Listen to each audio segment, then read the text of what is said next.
সালামু আলাইকুম। জাতি হিসেবে বাঙালি কখনো ভালোটা শিখে না, খারাপটাই শিখে। ধরেন আমি আজকে যেটা সমালোচনা করতেছি, কালকে হয়তো আমি ওই জায়গাতে বসলে আমি হয়তো একই কাজ করব, আমাকে নিয়ে আরেকজন সমালোচনা করবে, তারপর সেও একই কাজ করবে। আমার কি পানিশমেন্ট হইলো নাকি আমি রিওয়ার্ড পাইলাম, ডাজন্ট ফ্যাক্ট। বাংলাদেশের প্রধান রাজনৈতিক দলগুলো সবসময় একে অন্যকে ভাঙার চেষ্টা করে, জনগণের সামনে একজন আরেকজনকে ধরেন মানে বক্তব্যের মাধ্যমে খারাপ বানানোর চেষ্টা করে।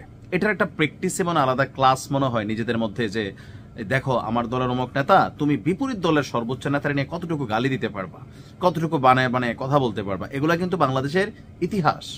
আমরা এভাবেই চলতেছি রাজনৈতিকভাবে। কিন্তু সকল কিছুর মধ্যে একটা জিনিস কমন, এটা হচ্ছে পরিবারতন্ত্র।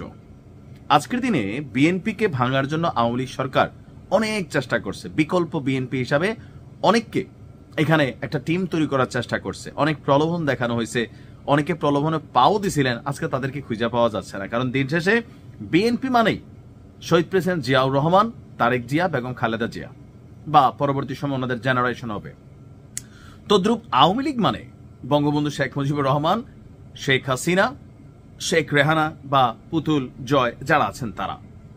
এখন এমনটা কি সম্ভব যে ধরেন একটা আওয়ামী লীগ তৈরি হবে আর এটার মধ্যে শেখ হাসিনাকে বাদ দিয়া, শেখ পরিবারকে বাদ দিয়া, নতুন ভিন্ন কিছু ক্লিন ইমেজের মানুষদেরকে দিয়ে আওয়ামী লীগের ভবিষ্যৎ নেতৃত্ব নির্ধারণ করা হবে?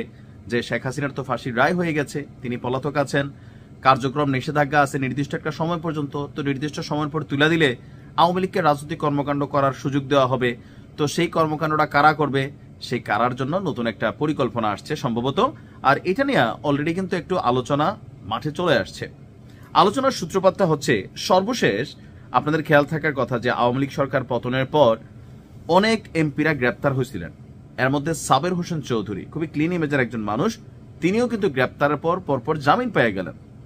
এরপরে আপনার সম্প্রতি তার বাসায় ইউরোপীয় ইউনিয়নভুক্ত 3টি দেশের রাষ্ট্রদূতদের একটা গোপন বৈঠক চলছিল, সেইখান থেকে আলোচনাটা সামনে আসে। আরেকজন হচ্ছেন আমাদের শিরিন শারমিন চৌধুরী, তিনি আওয়ামী লীগের সম্ভাব্য সাধারণ সম্পাদক হিসাবে আপনার কি বলা হয় যে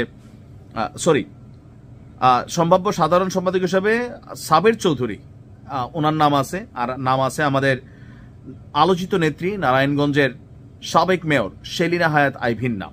যদিও আইভি এখনো জেলে আছেন, তার কয়েকটা মামলায় জামিন হওয়ার পরেও আবার নতুন করে কয়েকটা মামলায় তাকে অ্যারেস্ট করা হয়েছে। নিষিদ্ধ আওয়ামী লীগের ভবিষ্যৎ নেতৃত্বের আলোচনায় প্রথমে আসছে সাবেক স্পিকার শিরিন চৌধুরীর নাম। সাবের হোসেন চৌধুরী চয়েস 3। আচ্ছা, ওনার নাম কেন আসছে? 24-এর 5ই আগস্টের পর ওনাকে প্রকাশ্যে কোথাও দেখা যায়নি, তবে সূত্র বলছে তিনি সরকারের নজরদারির মধ্যে আছেন এবং তিনি বিদ্যমান সংবিধান মতে পরবর্তী সরকারের জন্য যারাই পাশ করুক তাদেরকে নির্বাচিত যারা হবেন ওই সকল সংসদ সদস্যদের শপথ পড়াতে তাকে দরকার লাগতে পারে, যার কারণে তিনি বাংলাদেশে আছেন, নজরদারিতে আছেন। আর এখন যেহেতু তারা ক্ষমতায় নাই, তো আলোচনায় তো আর থাকার সুযোগ নাই, বা এখন চুপচাপ থাকাটাই ওনাদের জন্য শ্রেয় বা আছেন। তো এখন যতটুকু এগুলা কারা, এখন এই যে 3টা নাম আসছে, এই 3টা নামের মধ্যে গুরুত্বপূর্ণ অংশটা নিয়ে আসছে কারা, যে রাজনৈতিক বিশ্লেষকরা। এখন কারাই রাজনৈতিক বিশ্লেষক? এই দেশের রাজনৈতিক বিশ্লেষকদেরও একটা দল প্রীতি আছে। রাজনৈতিক বিশ্লেষকরা মনে করেন আওয়ামী লীগকে টিকে থাকতে হলে আওয়ামী লীগকে অতীতের ভুল স্বীকার করে নতুন এবং পরিষ্কার ভাবমূর্তির নেতৃত্ব গড়ে তুলতে হবে। প্রথম অংশটা জনগণ খাবে, যে ভুল স্বীকার করতে হবে। অবশ্যই মানুষ মাত্র ভুল, দলমাত্র ভুল করছে, যেটা সাজা হওয়ার সেটা সাজা হবে। আর সার্বিকভাবে গেল 17 বছর যে সকল অন্যায় হয়েছে, জুলুম হয়েছে, সেগুলোর জন্য ক্ষমা চাইতে হবে। এটা কিন্তু বাস্তব।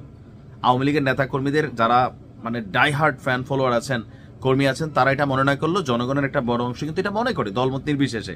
তবে দ্বিতীয় অংশটা যেটা, যে পরিষ্কার ভাবমূর্তির নেতৃত্ব গড়ে তুলতে হবে, এখন এটা যদি হয় দলটির মূল নেতৃত্ব, তাইলে হবে ঝামেলা। বাকি সবগুলাতে পরিষ্কার পরিবর্তন আসতে পারে, কিন্তু শেখ পরিবারকে বাদ দিয়া আওয়ামী লীগের রাজনীতি এই দেশে কেউ করবে না।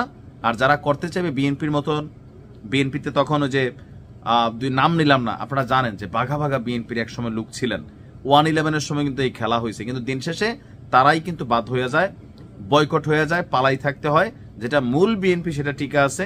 সো আওয়ামী লীগের ক্ষেত্রে আমার মনে হয় যে এখানে যাদের নাম বলা হয়েছে তাদেরকে আওয়ামী লীগের নেতাকর্মীরা ভালোবাসবে, তাদেরকে সাপোর্ট করবে, কিন্তু যতক্ষণ তারা শেখ হাসিনার আন্ডারের লোক, এর বাহিরে গিয়ে আওয়ামী লীগকে বিভাজন করা অথবা নেতৃত্বে যাওয়া এইটা কেউ মানবে না, আর ওই আওয়ামী লীগ টিকবেও না।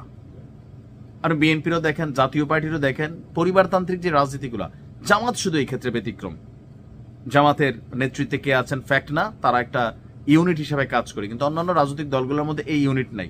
উদাহরণ দেখুন, সারা বাংলাদেশে বিএনপির মনোনয়ন নিয়ে কত কিছু হচ্ছে, জামাতের গুলো নিয়ে খুব বেশি হচ্ছে না।